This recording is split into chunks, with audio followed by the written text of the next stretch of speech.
پارہ سورہ ہود کی آیت نمبر 25 اور 26 اللہ رب العزت کا فرمان عالی شان ہے، وَلَقَدْ أَرْسَلْنَا نُوحًا إِلَىٰ قَوْمِهِ، اور بے شک ہم نے نوح کو اس کی قوم کی طرف بھیجا، انی لکم نذیر مبین، کہ میں تمہارے لیے صریح ڈر سنانے والا ہوں۔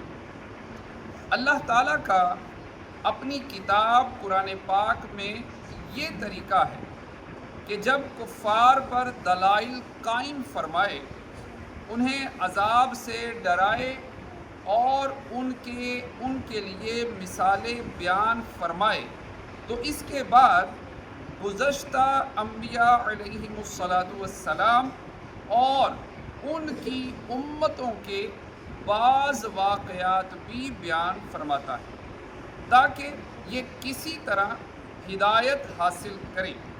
اس صورت میں اللہ تعالیٰ نے 7 واقعات بیان فرمائے۔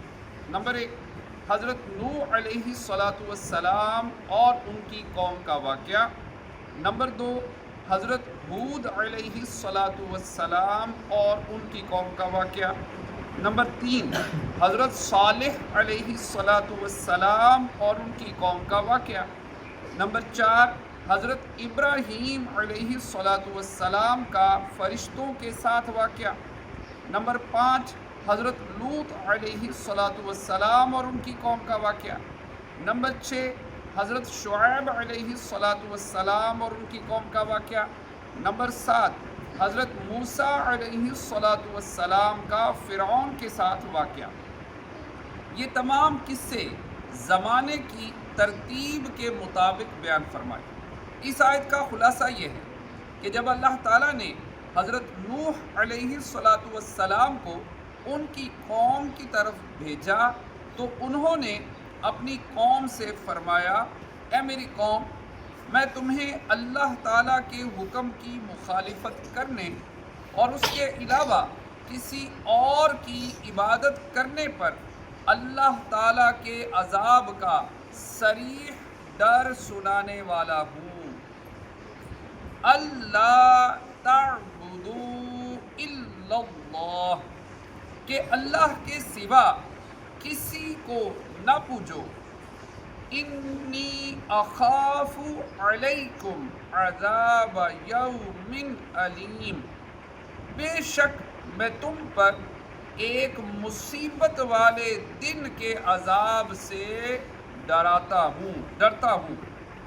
حضرت نوح علیہ السلام نے اپنی قوم سے فرمایا کہ اے میری قوم، اگر تم خالصتاً اللہ تعالیٰ کی عبادت اور اس کی وحدانیت کا اقرار نہ کرو گے اور ان بتوں سے کنارہ کشی اختیار نہ کرو گے تو مجھے خوف ہے کہ کہیں تم پر اللہ تعالیٰ کی طرف سے دردناک دن کا عذاب نہ آ جائے۔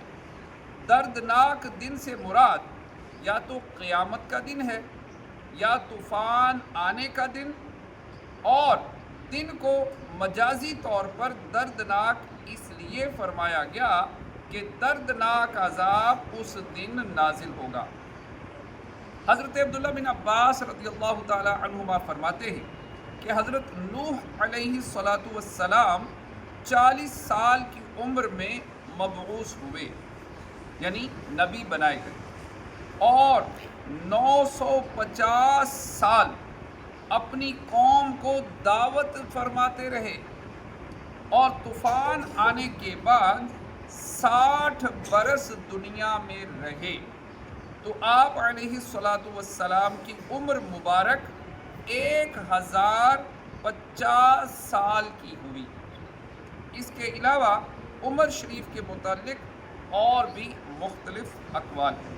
اللہ پاک کی بارگاہ میں دعا ہے کہ جو پڑھا سنا ہمیں عمل کی توفیق عطا فرمائے، آمین، بجاہ خاتم النبیین صلی اللہ تعالی علیہ وسلم۔